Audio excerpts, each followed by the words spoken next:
Let's buy पैसा।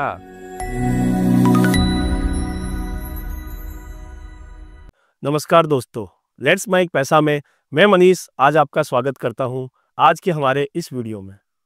दोस्तों, आज हम इस वीडियो में बात करने वाले हैं आरबीआई की मॉनेटरी पॉलिसी और रेपो रेट के बारे में। जी हाँ दोस्तों, आरबीआई किस तरह से अपनी मॉनेटरी पॉलिसी में रेपो रेट को कट करता है, बढ़ाता है, ये क्या है, इसे कैसे बदला जाता है और इससे आपकी जेब, आपके लोन और भारतीय अर्थव्यवस्था में और इन्फ्लेशन पे और भारत की जीडीपी पे क्या असर पड़ता है। तो चलिए दोस्तों शुरू करते हैं। सबसे पहले हम बात करते हैं मॉनेटरी पॉलिसी होती क्या है। दोस्तों, मॉनेटरी पॉलिसी वह रणनीति है जिसे भारतीय रिजर्व बैंक यानी कि आरबीआई लागू करता है ताकि देश की अर्थव्यवस्था में पैसे की आपूर्ति, ब्याज दरें और मुद्रास्फीति यानी कि इन्फ्लेशन को कंट्रोल किया जा सके। तो आरबीआई की मॉनेटरी पॉलिसी का जो मेन उद्देश्य है वो है महंगाई को काबू में रखना, साथ ही साथ आर्थिक विकास को बढ़ावा देना और देश के अंदर वित्तीय स्थिरता को सुनिश्चित करना। आरबीआई हर 2 महीने से मॉनेटरी पॉलिसी एमपीसी की बैठक करता है और उसके जरिए रेट्स की समीक्षा करता है। अभी रिसेंटली मॉनेटरी पॉलिसी कल 6 जून 2025 को रिलीज हुई थी। मॉनेटरी पॉलिसी एमपीसी की समीक्षा करते हैं और मॉनेटरी पॉलिसी क्यों करते हैं? क्योंकि इसका मुख्य उद्देश्य होता है महंगाई को काबू में करना, आर्थिक विकास को बढ़ावा किस तरह से दिया जाए, देश में वित्तीय स्थिरता किस तरह से सुनिश्चित हो, ये एमपीसी का काम होता है। तो आरबीआई हर 2 महीने में मौद्रिक नीति समिति यानी कि एमपीसी की बैठक के जरिए इसकी समीक्षा करता है। लेटेस्ट समीक्षा जो हुई वो 6 जून 2025 को हुई। अब हम बात करते हैं रेपो रेट क्या है। दोस्तों, रेपो रेट है वह ब्याज दर जिस पे आरबीआई बैंक्स को, कमर्शियल बैंक्स को लोन पे पैसा देता है, अल्पकालिक कर्ज देता है, जिसके बदले बैंक आरबीआई को कोई सिक्योरिटी डिपॉजिट करता है। तो जब बैंकों को पैसे की जरूरत होती है तो वो सरकारी सिक्योरिटीज को गिरवी रख के आरबीआई से पैसे उधार लेते हैं। इसी उधार की जो ब्याज दर होती है उसको रेपो रेट कहते हैं। यह अर्थव्यवस्था में पैसे की तरलता और महंगाई को नियंत्रित करने का एक अहम हथियार है। जब आरबीआई बैंक्स को पैसा देगा या पैसा कम देगा या ज्यादा देगा, तो रेपो रेट कब बढ़ाते हैं और कब घटाते हैं, अब इस पे विचार करते हैं।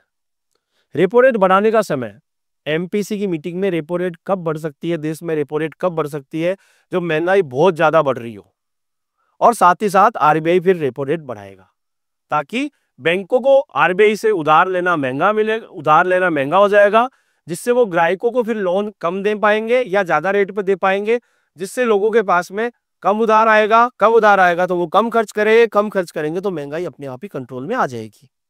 ये रेपो रेट बढ़ाने का सिचुएशन हो सकता है। रेपो रेट घटाने का सिचुएशन क्या होता है? इसका एकदम अपोजिट। जब अर्थव्यवस्था में मंदी आ रही होती है, ग्रोथ कम हो रही होती है या विकास को बढ़ावा देना होता है, तो फिर आरबीआई रेपो रेट कट करता है। इससे बैंकों को फिर सस्ता कर्ज मिलेगा। जब बैंकों को सस्ता कर्ज मिलेगा तो वो जनता को और उद्योगों को सस्ता कर्ज देगी, जिससे व्यापार बढ़ेगा, उद्योग बढ़ेगा और लोगों के पास में खर्च करने की क्षमता बढ़ेगी और इस तरह से रेपो रेट कम हो जाती है और आर्थिक विकास बढ़ सकता है। अब रेपो रेट के बदलाव से आम आदमी के जीवन में क्या फर्क पड़ता है? रेपो रेट के बढ़ने से क्या होगा? जैसा कि मैंने आपको बताया, आरबीआई से बैंकों को महंगा कर्ज मिलेगा, तो जब उन बैंकों के पास में कर्ज महंगा आएगा आरबीआई से, तो बैंक अपने होम लोन, पर्सनल लोन या कार लोन, इनकी ब्याज दरें बढ़ा सकते हैं, जिससे आपकी ईएमआई बढ़ जाती है। लेकिन दोस्तों, अच्छी खबर एक और भी है। जब आपकी ईएमआई बढ़ाएंगे, बैंकों के पास में बैंक अपने डिपॉजिट्स पे भी ब्याज दरें बढ़ा देते हैं। एफडी की ब्याज दरें भी उस दरमियान बढ़ जाती है या सेविंग खाते पे ब्याज दरें भी बढ़ जाती है। लेकिन अगर रेपो रेट घटती है तो लोन सस्ते हो जाते हैं। लोन सस्ते हो जाएंगे तो आपकी ईएमआई कम हो जाएगी, या आपको नया लोन लेना है तो उसकी ब्याज दर कम हो जाएगी, जिससे आपको उधार लेना आसान हो जाता है। लेकिन वाइस वर्सा आपकी एफडी की रेट्स भी बैंक्स कम कर सकते हैं। अब रेपो रेट में हाल के बदलाव कब कब हुए हैं?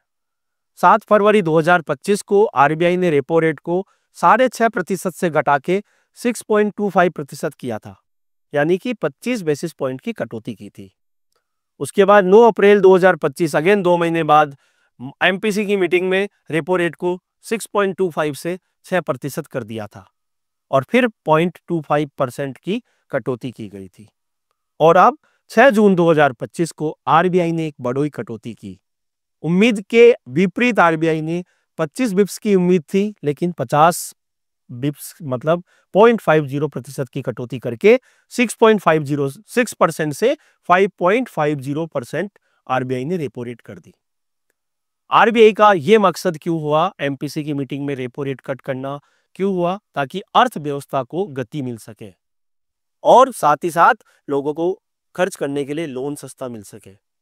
और जो वैश्विक स्थितियों पे, वैश्विक परिदृश्य में जो आर्थिक अनिश्चितता चल रही है, तो भारत में उस आर्थिक अनिश्चितता से मुकाबला करा जा सके। अब इस रेपो रेट कट होने का भारतीय बाजार में क्या असर होता है? इन रेपो कटौतियों से, खास करके जो 6 जून 2025 को रेपो कटौती हुई 50% 0.50% की, उससे भारतीय बाजार पे क्या असर हुआ? भारतीय बाजार में शेयर मार्केट काफी उछला। सस्ते लोन, जब कंपनियां सस्ते लोन पे कंपनियों को पैसा मिलेगा तो कंपनियां अपनी ग्रोथ करेगी, जिसको प्रोस्पेक्टिव रखते हुए अनुमान से शेयर मार्केट में काफी बढ़ोतरी हुई और शेयर मार्केट में आने वाले समय में भी उछाल की संभावना अब बन गई है।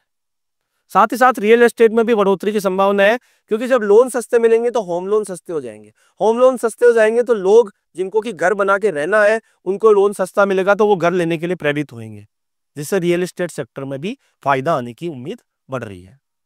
साथ ही साथ आर्थिक विकास भी बढ़ सकता है, क्योंकि जब सस्ता कर्ज मिलेगा, बिजनेसेस को सस्ता कर्ज मिलेगा, तो बिजनेस वाले क्या करेंगे? अपने कैपेक्स बढ़ाएंगे।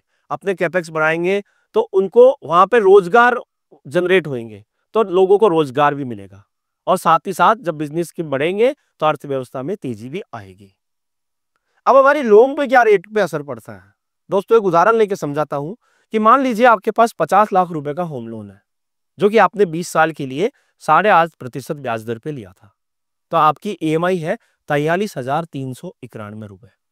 9 अप्रैल को जब रेट कट हुआ, 6% आरबीआई की रेपो रेट रह गई और अगर आपके ब्याज दर 8.25%, जैसा कि 25 बेसिस पॉइंट की कटौती हुई, तो आपका लोन भी 8.5% से 8.25% रह गया, तो आपकी ईएमआई 42,603 रुपए रह गई। और 6 जून 2025 को जब आरबीआई ने 0.50 की कटौती की, तो आपकी ब्याज दर हो जाएगी 7.75% और आपकी ईएमआई घटकर 41,066 रुपए हो जाएगी या हो सकती है।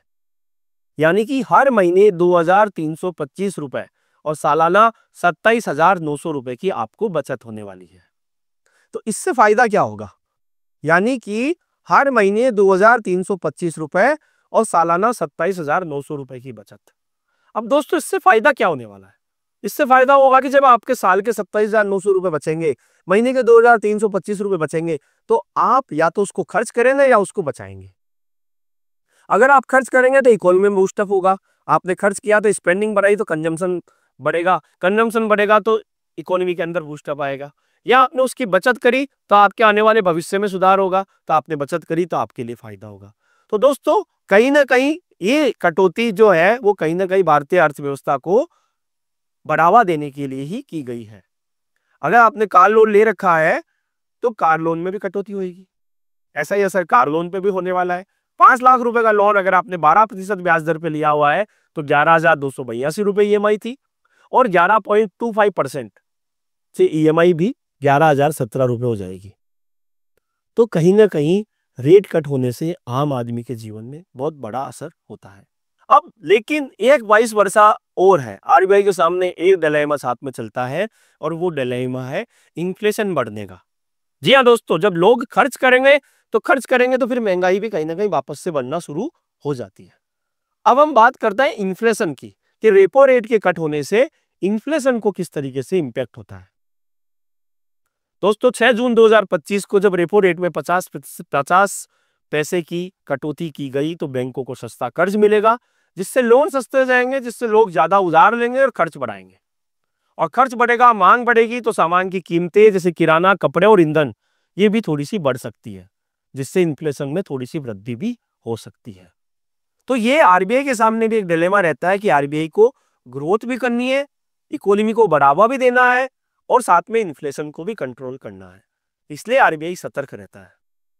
इसलिए आरबीआई सतर्क रहता है। महंगाई बहुत ज्यादा बढ़ जाती है तो वो रेपो रेट को वापस बढ़ा भी सकते हैं, और ताकि मांग को नियंत्रित कर सके। अगर महंगाई बहुत ज्यादा बढ़ने लग जाती है तो आरबीआई वापस से रेपो रेट बढ़ा सकता है ताकि मांग को नियंत्रित किया जा सके। अभी भी आरबीआई का जब 6 जून को रेट कट हुआ तो आरबीआई का एक पॉलिसी स्टेटमेंट आता है, जिसमें आरबीआई का स्टेटमेंट ये था कि अब वो पॉलिसी कट के स्टैंड को अकोमोडेटिव से नेचुरल पे लेके जा रहे हैं। वो अब उस चीज को चेक करेंगे कि इन्फ्लेशन कितना बढ़ रहा है या नहीं बढ़ रहा है। अगर इन्फ्लेशन कंट्रोल में रहेगा तब जाके आरबीआई अब नई रेट कट करेगा। तभी 5.5% रेपो रेट के बाद आरबीआई का फोकस हो गया अर्थव्यवस्था को ग्रोथ कराना, इकोनॉमी को बढ़ावा देना, और मुद्रास्फीति का यानी इन्फ्लेशन का जो लक्ष्य है वो 4% के आसपास रखने का आरबीआई का लक्ष्य है। अब आने वाले साल वित्तीय वर्ष 2026 के लिए जीडीपी का विकास दर का क्या अनुमान आरबीआई ने बनाया है? विशेषज्ञों और अर्थशास्त्रियों ने वित्त वर्ष 2026 यानी कि अप्रैल 2025 से लेकर मार्च 2026 के लिए भारत के जीडीपी की विकास दर 6.5% से होने का अनुमान लगाया है। जीडीपी मतलब ग्रोस डोमेस्टिक प्रोडक्ट यानी कि सकल विकास दर। तो रेपो रेट जब 50% की कटौती करी, 0.50% की कटौती करी, तो उससे सस्ते लोन मिलेंगे। सस्ते लोन मिलेंगे तो बिजनेसेस को बढ़ावा मिलेगा, कैपेक्स बढ़ेगा तो रोजगार जनरेट होंगे, रोजगार जनरेट होंगे तो व्यापार बढ़ेगा, और व्यापार बढ़ेगा तो वापस रोजगार जनरेट होंगे। तो ये साइकिल कहीं ना कहीं हिंदुस्तान की जीडीपी को बढ़ावा देने के लिए ही है। अब 0.50% की कटौती से न सिर्फ लोन सस्ते होंगे बल्कि भारतीय बाजार और अर्थव्यवस्थाओं में भी नई गति मिलेगी। इन्फ्लेशन पे जरूर नजर रखी जाएगी, और वित्त वर्ष 2025-26 के लिए 6.5% का जीडीपी ग्रोथ का अनुमान आरबीआई ने किया है। अब रेपो रेट से जीडीपी कैसे बढ़ती है? जीडीपी यानी कि सकल घरेलू उत्पाद, ग्रोस डोमेस्टिक प्रोडक्ट, एक साल में उत्पादित सभी वस्तुओं और सेवाओं का कुल मूल्य है। अब रेपो रेट से जीडीपी पे कैसे असर होता है? रेपो रेट सस्ती हो जाएगी तो लोन सस्ते हो जाएंगे, और लोन सस्ते हो जाएंगे तो बैंकों को सस्ता मिलेगा कर्ज, तो बैंक अपने इन्वेस्टर्स को, अपने कस्टमर्स को लोन सस्ता देंगे, तो जिससे होम लोन, कार लोन और बिजनेस लोन की दरें कम हो जाएगी। लोग ज्यादा खर्च करेंगे, क्योंकि जब लोन सस्ता मिलेगा तो लोगों के पास में लोन सस्ता मिलेगा तो लोग खर्च भी ज्यादा करेंगे। तो खर्च करेंगे सामान खरीदने के लिए, या होम लोन ले लेंगे या गाड़ी ले लेंगे, इस सब में कहीं ना कहीं खर्चा बढ़ने शुरू हो जाता है, तो इकोनॉमी के अंदर वो बूस्टअप आता है। बिजनेस में निवेश होगा, कंपनियां सस्ते कर्ज से नए कारखाने खोलेगी, मशीनें लेके आएगी, नया विकास करेगी, नया एक्सपेंडिचर करेगी, जिससे रोजगार बढ़ेंगे और उत्पादन बढ़ेगा। उत्पादन बढ़ेगा तो इकोनॉमी को बूस्टअप होएगा, तो जीडीपी भी अपने आप ही बढ़ेगी। जीडीपी में वृद्धि, ये सारा खर्च, निवेश और उत्पादन मिला के जीडीपी को बढ़ाता है। हाल ही के अनुमान के मुताबिक वित्त वर्ष 2026 में भारत की जीडीपी 6.5% रह सकती है, और ये रेपो रेट की जो कटौती है ये इस जीडीपी के विकास दर में अहम भूमिका निभा रही है। तो दोस्तों, कुल मिला के ये रेपो रेट कट होना हिंदुस्तान की आर्थिक वृद्धि को बढ़ावा देने के लिए आरबीआई का एक अच्छा कदम है। इस रेट कट के करने से कहीं ना कहीं इकोनॉमी के अंदर बूस्टअप आएगा, और भारतीय शेयर मार्केट और भारतीय अर्थव्यवस्था आगे नई ऊंचाइयों को छूने की उम्मीद रखती है। आशा करूंगा कि आपको हमारी ये जानकारी आपको पसंद आई होगी। आप इसको लाइक कीजिए, शेयर कीजिए, और हमारे इस चैनल लेट्स माइक को सब्सक्राइब भी कीजिए। धन्यवाद। आप सुन रहे थे let's mike more than radio. Follow कीजिए हमें हमारे सोशल मीडिया प्लेटफॉर्म्स पर। It's time for news. It's time for more than radio. Presenting the first radio news app, Let's Mike. Let's Mike, a news-based app on your phone where you get to watch and listen news, talk shows, interviews, radio show podcasts. On Let's Mike, you get all relevant information of TV, print, radio, podcast, and digital. Let's Mike talks about every segment of life.